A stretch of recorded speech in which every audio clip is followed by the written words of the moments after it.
L'épisode débute dans le luxueux appartement secret d'Octet. Bélise découvre qu'il porte désormais une arme sur lui et s'inquiète de le voir aller aussi loin. Octet tente de la rassurer en affirmant qu'il prend simplement des précautions, mais son attitude montre qu'il se sent de plus en plus menacé. Au même moment, Nourten, la mère d'Octet, arrive devant la résidence. Après une discussion animée avec le chauffeur de taxi puis avec l'agent de sécurité, elle utilise la clé électronique que son fils lui a donnée pour entrer dans l'immeuble, persuadée qu'elle vivra bientôt dans ce somptueux appartement. En ouvrant la porte, elle tombe cependant sur une scène qui la laisse sans voix. Octet et Bélise sont ensemble dans la chambre. Choquée, elle referme aussitôt la porte tandis qu'Octet se précipite derrière elle pour lui demander des explications. Pendant ce temps, Savas, Gouklou, Naz et Gouloumseur mettent au point un plan. Savas demande à Naz d'approcher discrètement Dorine, mais lui ordonne d'abandonner immédiatement si elle risque d'être démasquée. Il est désormais persuadé qu'Octet, Meriem et Dorine cachent tous le même secret. Son objectif est donc de les réunir afin de découvrir enfin ce qu'ils dissimulent.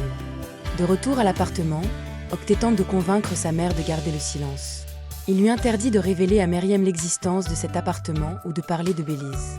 Nourten comprend alors que son fils mène une double vie et que Meriem ignore toute cette relation. Profitant d'un moment seul avec Nourten, Bélise se présente et engage la conversation. Elle lui laisse entendre que Meriem n'est pas la femme qu'il faut pour Octet et suggère que, si elle découvrait leur liaison, elle mettrait probablement fin à leur relation. Nourten semble immédiatement séduite par cette idée, persuadée que son fils serait bien plus heureux loin de Meriem. Au même moment, Octet revient avec un taxi pour accompagner sa mère, sans se douter que Bélise vient de semer une nouvelle graine qui pourrait bientôt bouleverser sa relation avec Meriem. Après avoir expliqué son plan, Savas confie une nouvelle mission à Gouklou. Il lui demande de convaincre Boursou de réexaminer les pièces à conviction de l'accident.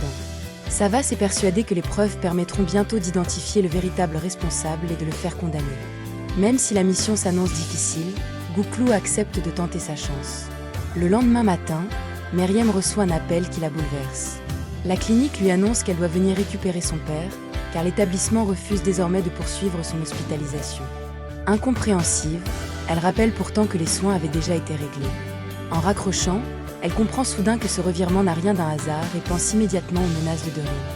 Pendant ce temps, Boursou s'entraîne dans sa salle de sport lorsqu'Ertan vient la provoquer. Sous prétexte de plaisanter, il lui lance un défi sur le ring. Malgré son agacement, Boursou accepte finalement de l'affronter.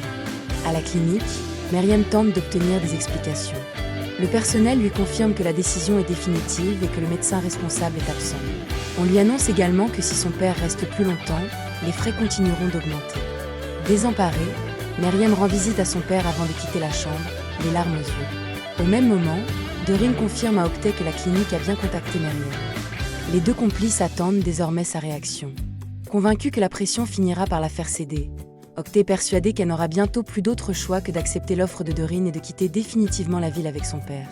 Pendant ce temps, Ertan provoque Boursou dans sa salle d'entraînement et la défie de l'affronter sur le ring. Convaincu de pouvoir la battre, il ne tarde pourtant pas à regretter sa décision. Sous les yeux de Gouklou, Boursou le domine complètement et le met rapidement hors de combat. Après le combat, Gouklou tente enfin de parler à Boursou de l'enquête concernant Meriem. Mais la jeune inspectrice le taquine au sujet du mystérieux message l'invitant à venir manger un gâteau aux fraises chez sa mère. En découvrant que ce message a été envoyé à son insu, Gouklou comprend immédiatement que Gouloumseur est derrière cette maladresse. Malgré sa tentative d'explication, il finit par quitter les vestiaires, complètement embarrassé. Au même moment, Savas reste en contact avec Naz, chargé de surveiller discrètement Dorine. Dès que celle-ci commencera les essayages de sa robe, Naz devra prévenir Savas afin que leur plan puisse se mettre en place au bon moment. De son côté, Meriem revient à la pâtisserie après sa visite à la clinique.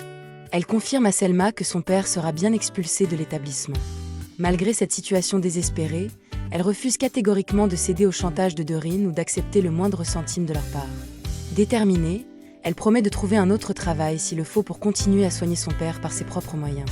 Selma essaie une dernière fois de la convaincre de reparler à Dorine, mais Meriem refuse. Elle affirme que cette fois, elle ne se laissera plus manipuler par ceux qui cherchent à contrôler sa vie. Quelques instants plus tard, Gouloumseur arrive à la pâtisserie en se plaignant d'un malaise. Tandis que Selma s'inquiète pour son état, Gouloumseur demande discrètement le téléphone de Meriem sous prétexte d'appeler un pharmacien. Sans éveiller les soupçons, elle profite de cette occasion pour mettre en œuvre le plan préparé avec Savas. Pendant ce temps, Gouklou tente une dernière fois de convaincre Boursou de réexaminer les pièces à conviction de l'accident. Il est persuadé que Meriem protège le véritable conducteur et promet qu'il pourra bientôt révéler toute la vérité. Même si elle refuse de lui donner une réponse, Boursou comprend qu'il ne renoncera pas à son enquête. De son côté, Naz poursuit discrètement le plan imaginé par Savas.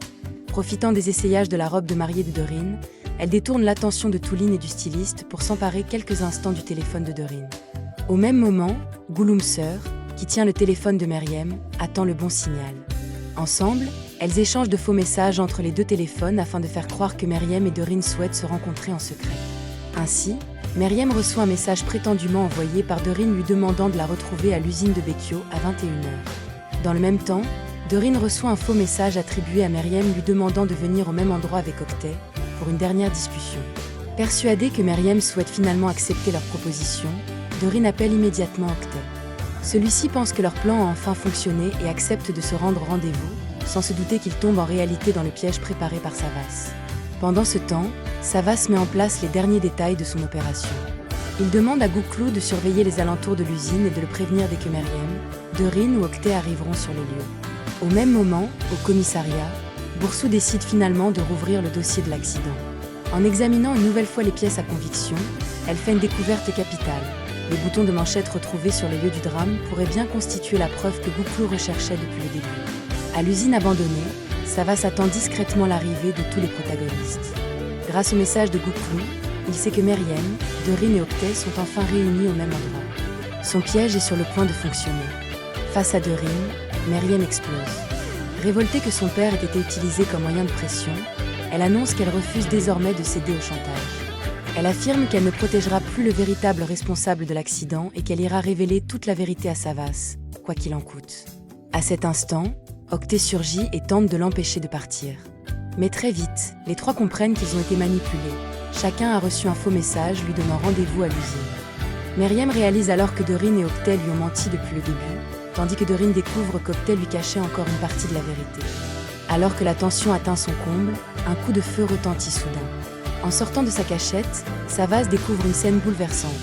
Octet est allongé au sol, grièvement blessé par balle, tandis que Dorine, complètement paralysée par le choc, tient encore l'arme entre ses mains. Meriem se précipite immédiatement auprès d'Octet pour tenter de le maintenir conscient, tandis que Savas essaie de faire reprendre ses esprits à Dorine. Cette dernière, totalement paniquée, répète qu'elle est devenue une meurtrière. Quelques instants plus tard, Gouklou arrive sur les lieux. En voyant l'arme, Savas cherche à comprendre ce qui s'est passé, mais personne n'est capable d'expliquer comment Dorine s'est retrouvée avec le pistolet d'Octet. Sans perdre une seconde, Savas décide d'emmener lui-même le procureur à l'hôpital, tandis que Gouklou raccompagne Dorine, toujours sous le choc. Pendant le trajet, il tente de lui faire avouer la vérité, mais elle refuse de répondre à ses questions. Dans la voiture, Meriem reste aux côtés d'Octet et supplie qu'il tienne bon. Savas constate que la balle l'a atteint à l'épaule et garde l'espoir qu'il survivra. Pourtant, une question continue de le hanter. Comment Dorine a-t-elle pu se retrouver avec l'arme du procureur ? À l'hôpital, les médecins prennent immédiatement Octet en charge. Gravement blessé et ayant perdu beaucoup de sang, il est conduit d'urgence au bloc opératoire sous les regards inquiets de Meriem et Savas, qui ignorent encore si le procureur survivra à cette fusillade. Et voilà, c'est la fin de cet épisode. Si ce résumé vous a plu, laissez un j'aime, abonnez-vous à la chaîne et activez la cloche pour ne manquer aucun épisode. À très bientôt pour le prochain épisode de Meriem.